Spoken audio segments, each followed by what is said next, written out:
what Jarquez Carter adds to Ohio State's 2025 recruiting class.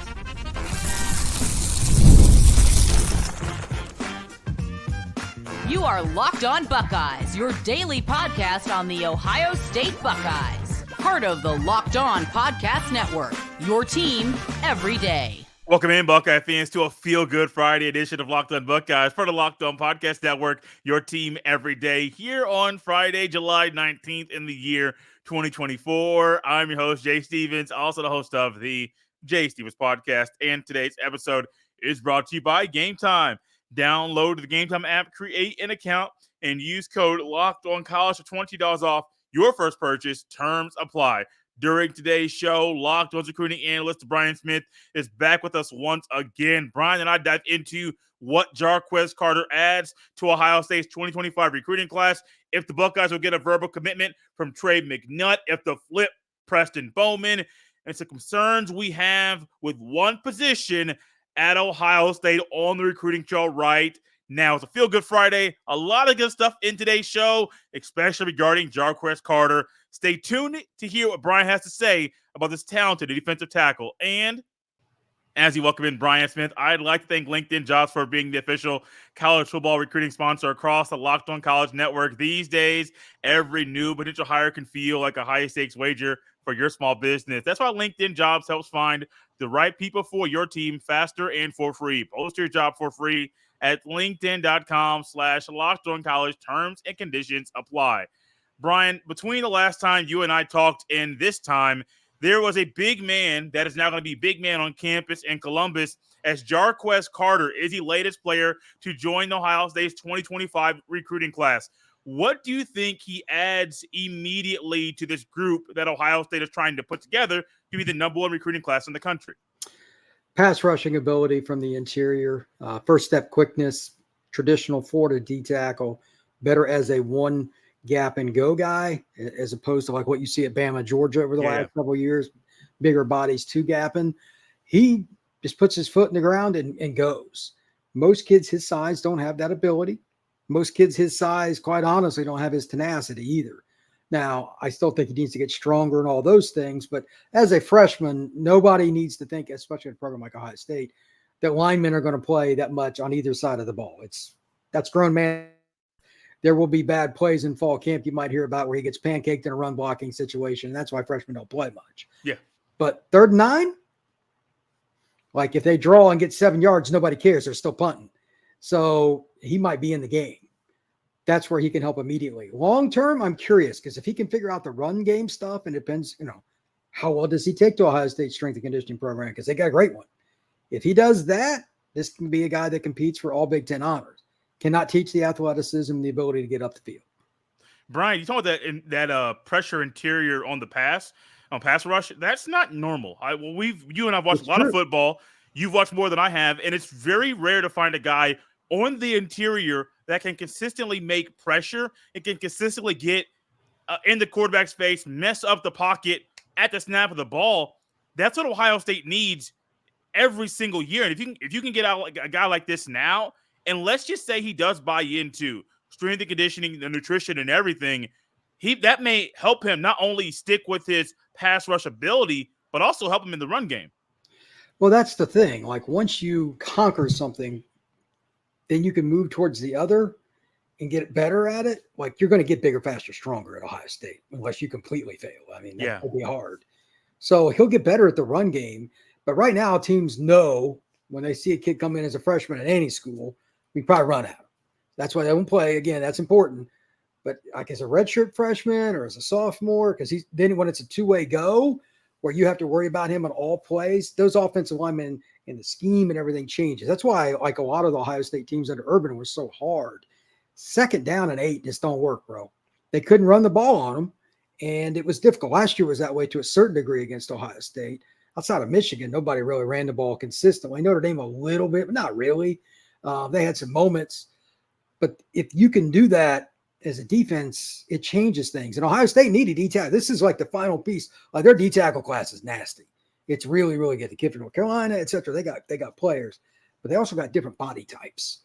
Once he kind of gets, again, a little more strength and all that, I don't think he's as strong as a couple of the other kids, but he might be the most physically athletic kid of the group.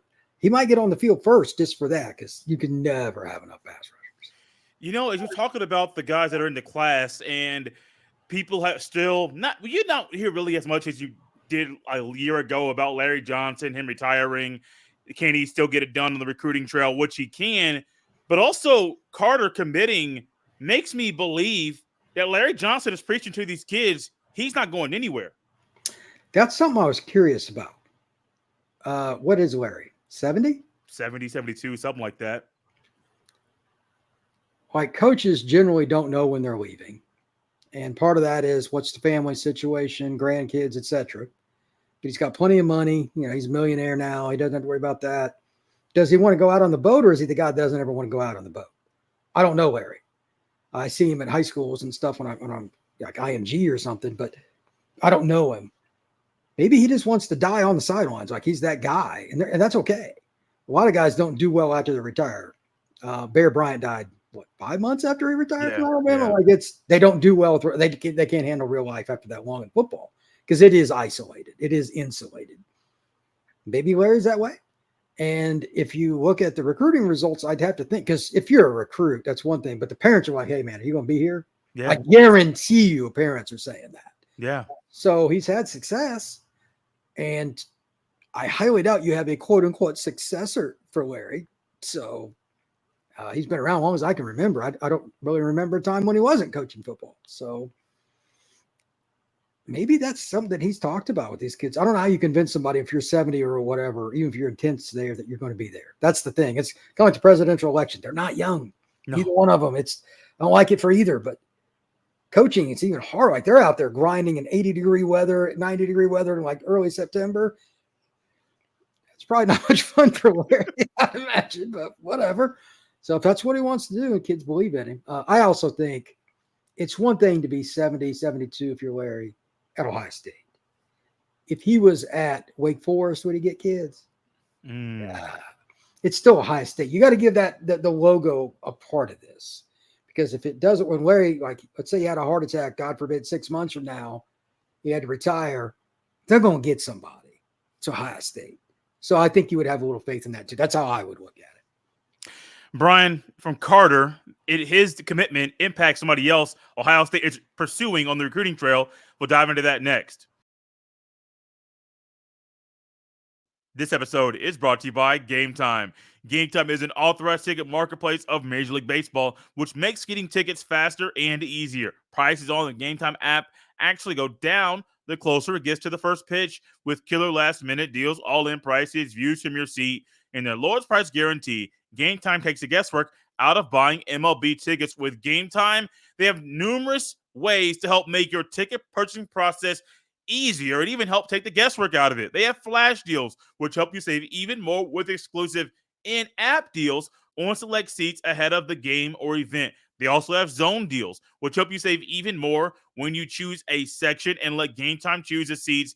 They also have the all-in pricing, which I love, which is a feature that shows the total up front with no surprise fees at checkout. Take the guesswork out of buying MLB tickets with Gametime. Download the Gametime app, create an account, and use code LOCKEDONCollege for $20 off your first purchase. Terms apply. Again, create an account and redeem code LOCKEDONCOLLEGE for $20 off. Download Gametime today. Last minute tickets, lowest price guaranteed. Are you watching Fox Sports or ESPN on your TV all day? Have to turn down the volume with all that shouting? Make the switch to Locked On Sports today, a free 24/7 sports streaming channel program for you every day to bring you the biggest stories without all the screaming. Locked On Sports today brings you can't miss analysis, opinions, and news, streaming 24/7 on YouTube or the free Amazon Fire TV channels app, part of the Locked On Podcast Network, your team every day. Brian, how do you think Jarquez Carter committing to Ohio State impacts Ohio State's pursuit of Malik Autry? Two things. Number one, they're different players, although they're kind of the same position. And two, it's just the mass. Like Autry, even if he never got any better, and I know the kid, he is humongous. 6'5 and a half, 6'6", 320, and he's not fat. Like, I know the kid. You come up and you shake his hand, that's a bear claw. Okay. That's the first passing test when I go meet these D linemen in the South. So I want to shake their hand. You don't want to shake it twice. So he's a big dude. You're not going to get kids like that are run stuffers. Like, they are polar opposite players. How in the world would you, I mean, unless Ryan Day just tells him we're not taking any D tackles come hell high water, why would you stop? Because he's such a narrow niche. You can play him at nose in special situations, 4th and 1. You can play him at 3-tech, because I've seen it live. The Under Armour camp, him beat guys crossing their face at 320. That is as rare as it gets. Yeah.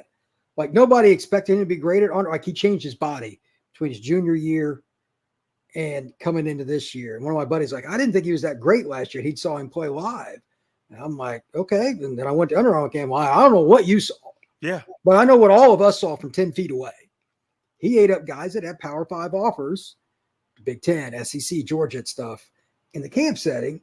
And he hustled and he listened direct. Like, he did all the things he's supposed to. The lights come on. I mean, I still think he'll end up at Auburn, but if you're any school, it could be Ohio State or anybody else, you're not recruiting. That's on you. That's a national top 100 kid that has a body type that there's about 5 of them in the country a year with that athleticism at most.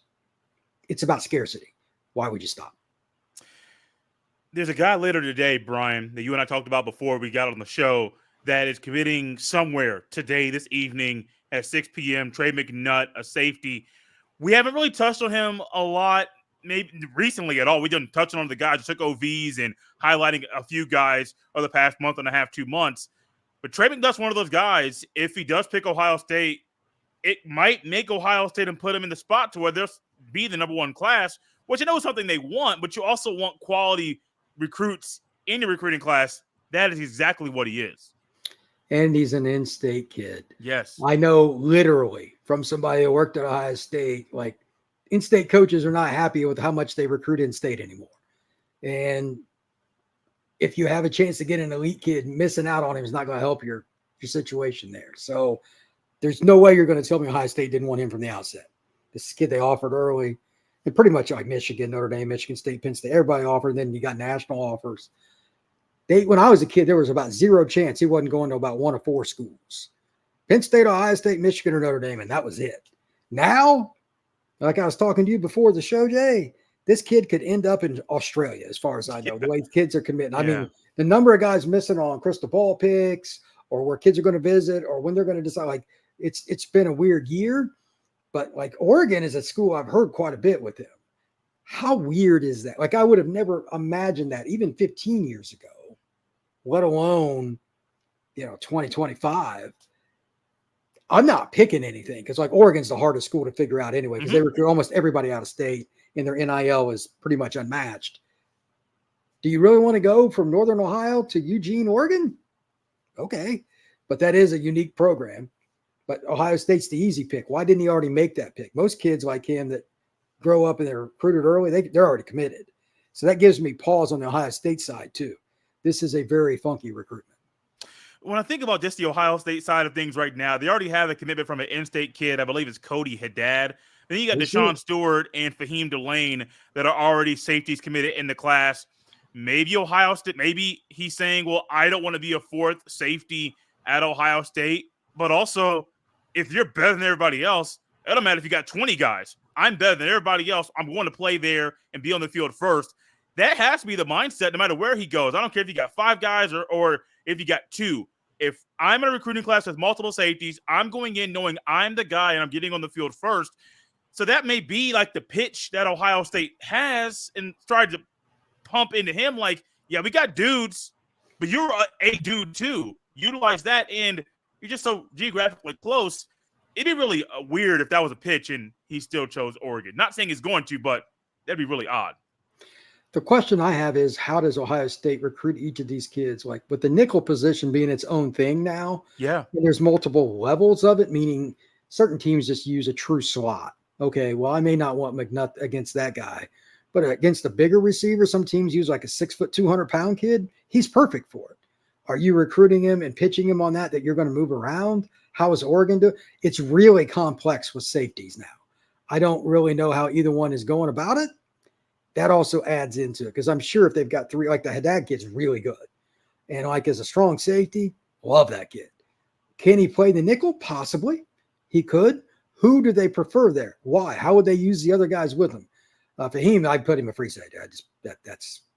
He's exactly what you're looking for in the back end of your defense. That's an NFL player. I don't need any help with that. I saw about 10 reps of him, and I was good at the Under Armour camp last summer. But most kids, you got to have a broader plan. And I'm not saying that Fahim couldn't play other spots. He could, and he's just so good at that. Why complicate it? But if you can figure out a way to put them together and talk to them about it, then you can make it happen. Who has the better plan for that? I have no idea. I don't know what Oregon, like Dan Lanning's a defensive guy. It's worked under a couple of guys you might have heard of. Yeah, Saban and Smart. Yeah, I'm sure it's not hard for him to pitch things to defensive recruits. And I'm sure there's some other schools doing that too. Because we're talking about those two, he'll pick somebody else. That's kind of how it's been in the last few weeks. But he's a great player, like you said. I doubt he's really concerned about playing time, but he may have a spot that he wants to play. I know there's a kid that some fans of another school thought they were going to get, but he wanted to play a different spot than that school really wanted him at. So he went to the other school. Like, there's always little things like that. And I'm curious because McNutt could play. He could play receiver if you wanted it to. Like, he's just a good athlete. Hate to see your top athletes in a state leave, though. Like, he's not good. He's an elite player. That's going to hurt if they lose him. Speaking of an in-state guy, there's another one in Preston Bowman who is not far from Columbus in Pickerington North High School. He's currently committed to Kentucky. Brian, I saw that Ohio State offered him the day after he verbally committed to the Wildcats. So that's just intriguing enough. Not sure why you come in after the fact that he verbally committed when he's an in-state kid right there near where the shoe is. What are you making of this recruitment right now, Preston Bowman? I'll give you my gut feeling, and I don't know the kid personally. I don't know which coach or coaches are recruiting him. Historically, this is one of the things why a lot of the elite recruiters as head coaches and stuff never wanted signing days to move up. They wanted as much time as possible to recruit the elite kids, and if they didn't get them, have time to pivot and get the secondary kid locally. 100%. Now, they'll deny it on their mother's grave. Flat out, they're lying. This is that kind of situation. He's local. We can get him later. Then he popped for Kentucky early. Then they're caught. So Ohio State's receiver recruiting is not going the way it normally does. This is not even in the stratosphere. They've missed on everybody. So, well, not everybody, but the elite kids, they've missed this year. It is what it is. That, to me, isn't necessarily panic, but they knew they also had to get in the game sooner than later because he ain't playing. Like, if you don't want me and this school does, I'm going down the road. The old saying, don't try to love somebody who doesn't love you, go where you're loved. Yeah. Kentucky's offense is terrible for a receiver until otherwise proven. Who they had a quarterback that you trust? Yeah, me too. None. But they recruited the heck out of him. They always recruit Ohio hard. They do a nice job in Ohio. I don't know if he'll flip, but this tells me that he was mad that Ohio State didn't put in the early effort. That's a rough road to try and mend, man. They got great recruiters at Ohio State, but that's a rough road. Speaking of Preston Bowman and the rough road that the Ohio State's on right now, I have a thought that pertains to Carnell Tate and Brandon Ennis and Jeremiah Smith with Bowman's recruitment. We'll dive into it next.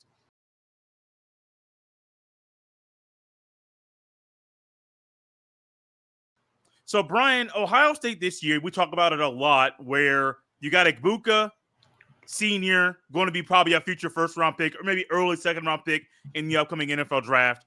Then you got Tate, you got Ennis, you got Smith, you got young guys. That may actually hurt Bowman and the recruitment in Ohio State's pursuit of him, because if he's a guy that wants to get on the field early or earlier than expected at other schools, well, he might have to sit a year, maybe 2 years before getting on the field consistently, where he can go to Kentucky, get on the field in year 2, no matter what. That's part of it. And this is something I won't blame Ohio State for at all. Look, our job is to get the best player possible. Greg Madison, who once coached at Ohio State, I remember he said this among a group I was in this 25 years ago. He said he told a player that this was an elite kid. I'll leave names out, but it was every school in the country offered, Ohio State included in this particular case. He said, now you're an elite kid, but next year I'm going to try to sign a kid better than you and beat you out. And like, he was just deadly honest. I'm like, okay, I respect that. And that's kind of Ohio State's mantra. Do you think they told Jeremiah Smith it wasn't possible for him to beat somebody out because they were also a 4 or 5 star guard? They don't care. Mm-mm. Whoever ends up playing the best, they're going to put out there in the shoe. And that's the end of the discussion. You don't like it? We can help you transfer to Toledo and Western Kentucky and all these places you can go play. Whatever it is, best player's going to play. That's how you win. And today, it's sad, but it's true, but especially with the immediacy of the portal and eligibility, Jeremiah going to take somebody's job at this. I'm sure kind of people know that by now. If somebody wants to leave, bye. He's a special player, and they got other kids like him too. That's secondary. Some of the young kids they got caught in this class, somebody's going to probably lose a job next year. You know what I mean? They got dudes. When somebody leaves, it is what it is. If they don't get this kid because he's not going to play right away, probably wasn't for Ohio State. Not that they can't develop kids, because they certainly do, but they're not in the business of having a kid come in for a year, play on the scout team, maybe a little special teams, and leaving. It's not really helping him or the Bucs. Nope, not at all. So sometimes it's better to lose because you win long term. And to be honest with you, because their recruiting has been so deep, I'll make you a projection right now. And I have no idea. I haven't even looked at who they've offered in 26. Just as an example, though, Ohio State receiver recruiting is not going as planned, obviously. Do you think that's going to happen 2 years in a row? Like if they finish with like 2 recruits, what do you think next year's receiver class will be like for the Bucs? It'll be top 3 in the nation, probably number 1. It'll take care of itself. Like Jeremiah Smith, it doesn't matter what class he is. You know, Carnell Tate, it didn't matter what, like he was played immediately. It didn't matter what class he was. So I think you're looking at a situation where Ohio State will be okay either direction. One area, Brian, where they're not okay is the offensive line recruiting, because, man, it keeps getting more concerning. It gets making my head kind of hurt a little bit, scratching my head. Because you look at this thing, Brian, and we do it all the time. We talk about where Ohio State is with the O-line recruiting. So I'm trying to pull this up on my computer here quickly. Doesn't look good. Currently, you only have 2 guys verbally committed to Ohio State, and Jake Cook and Carter Lowe. Of course, everybody is on David Sanders Jr. watch. Will he commit to Ohio State? The Buckeyes are trying to get him on campus here, I believe in the upcoming week before fall camp starts. All that stuff is great. It ain't going well. It's not going well. And I don't know exactly where the thing is going. You would love to have 4 or 5 guys committed in this class. I don't know if that's going to happen. I don't know what the deal is, but for all the people that complain about Ryan Day, one thing I do know, he's pretty organized, and he's got a really good staff for recruiters. Part of it's just bad luck. They've missed on a couple kids that were close on. It is what it is. Everybody misses. But there's had to have been some misevaluations on where they were with the recruit. This is one of my biggest gripes, and I say this on every Locked On show I go to. This is an Ohio State thing now. This is across the board. Urban Meyer is by far the best recruiter I've ever known, and he taught me a lot about it. He was like the first coach I ever started talking to, and I was lucky. But beyond him, there are very few guys that I know, like whatever their board is, for their position, etc.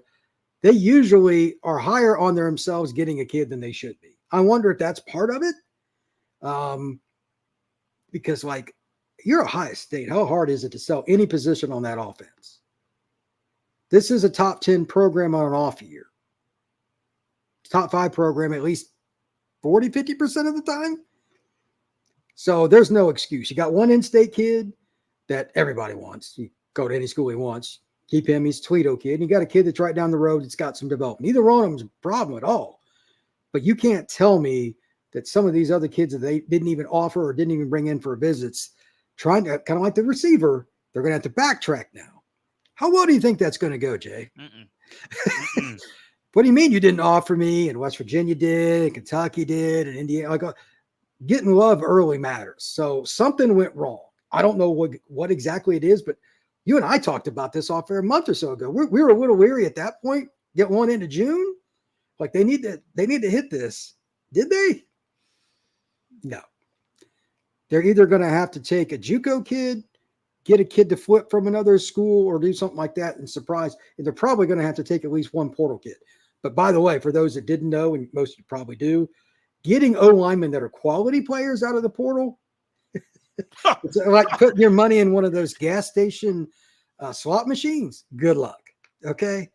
There's a reason I don't ever do those.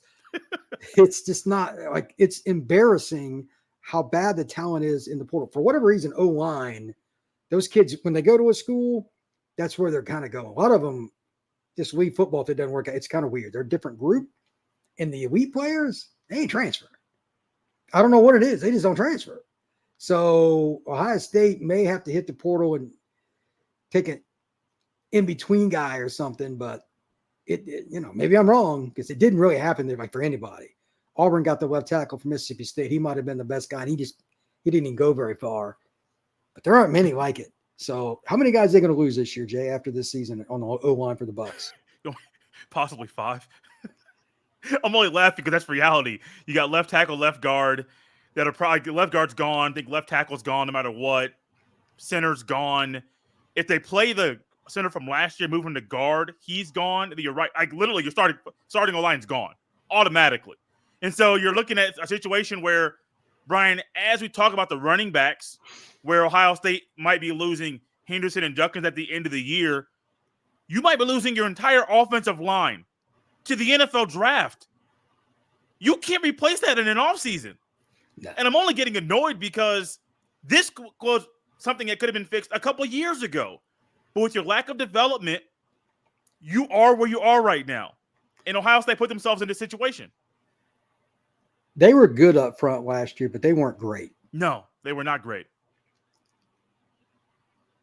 What are your expectations this season for the Bucks up front? Like Michigan, until otherwise proven. I know everybody hates them on this show, but like that's the best O-line in college football. You're correct. You're correct. Is Ohio State close to it, you think, this year? I mean, they got a lot of guys back. They should be close, right? Close to Michigan? Yeah. No. Oh, wow. Because that might be the saving grace. Like you can flip some like, hey, we develop these guys. They're going to the draft. That would be my hope that they can do that. But I'm sure there's somebody they're in on that I don't know, that it's on the radar. That's how recruiting works. They're going to have to flip somebody, though. And they're still probably going to have to get at least one guy from the portal. And then, a couple underclassmen fill in the gaps. But except for the kid from Toledo, they may not have any freshmen that can contribute. And you better hope on the kids that just enrolled, somebody can too. No, being honest right now, if we're looking at the Michigan-Ohio State battle in the trenches, let's just say hypothetically, like on paper right now, Michigan's D-line, I know they can't go up against each other, but Michigan's D-line and Ohio State's D-line, they're basically even because I think Ohio State's D-line is good. Michigan's D-tackles are like insane. Michigan's going to win that battle as far as like comparing the lines because Michigan's offensive line is better than Ohio State's. And so Ohio State could win almost any battle in the country because their O-line is good enough to beat them. Their O-line is not good enough to beat a battle in the trenches with Michigan.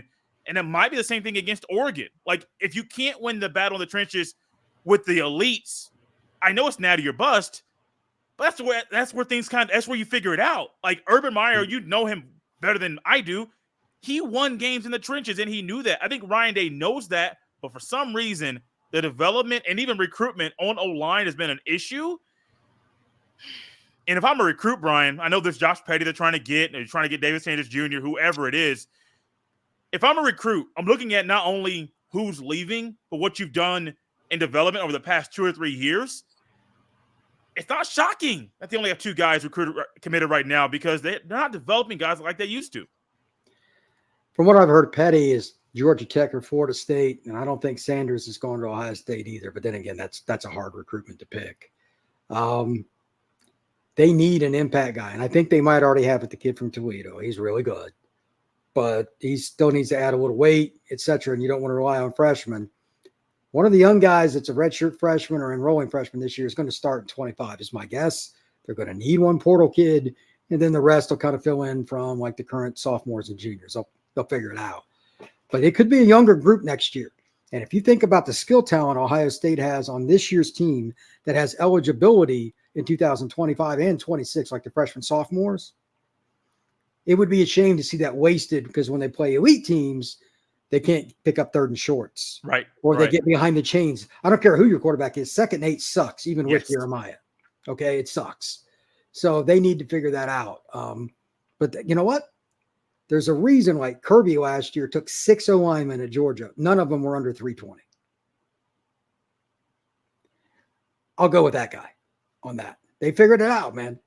They figured it out. So you got to give the King credit on that. I'm not a Georgia fan by any means, but till otherwise, I'm picking them like the next 5 years. So just prove me wrong. This is where it's different, man. Like you get in those elite games, it's not played like 7-on-7. It's played in the box a lot. And you got to mix and match. You still got to throw it, but you got to mix and match. And that's just part of it. You know, Ohio State almost got them a couple of years ago because they found a way to run the quarterback and do different. That was one of the best game plans. They did a great job in that game. But like you have to have those kind of moments with O-line playing good, and that O-line played. Like that carved Georgia up quite a bit. Are you going to do that with what you're telling me moving forward? Are they going to be able to run on 1st and 10 against Georgia? What do you think? Brian, I'm a guy. I'm going to close it out like this. I got some Ohio State buddies. We all do podcasts together. We're on the same page. Ohio State's not Georgia. Ohio State's good. Like they're one of the better teams in the country. That's a different factory down there in Athens right now. That's not the same as going on in Columbus. I agree. We'll see. Appreciate Brian Smith coming on the show once again. You can follow him on X at FBScout_Florida. Follow me on the same platform at JStevens07. You may not have liked everything we've said today, but we're just here to provide the truth about what's going on with Ohio State recruiting, especially with the offensive line. We'll see you next time.